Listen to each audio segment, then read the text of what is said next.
Welcome to Samba Samba. Enjoy the video. You're going to remove that floating icon now.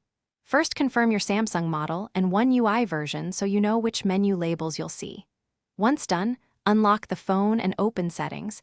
This saves time and avoids confusing different menus.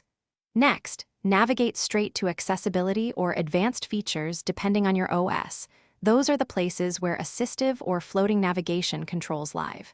Don't pause. Having the phone active prevents the icon from returning while you change settings. Now find the exact toggle that controls the floating icon. In Accessibility, open Interaction and Dexterity and inspect Assistant Menu or Touch Settings. That's where assistive touch-style icons are controlled.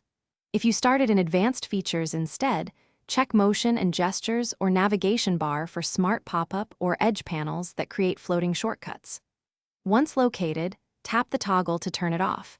You'll see the icon disappear immediately. If multiple features look similar, disable them one at a time to identify. Finish by confirming the icon is gone and restart the phone to clear any lingering overlays. If the floating icon persists, check Recent Apps and look for third-party utilities. Open Settings, right arrow Apps, right arrow Special Access, right arrow Display over other apps, and revoke suspect apps.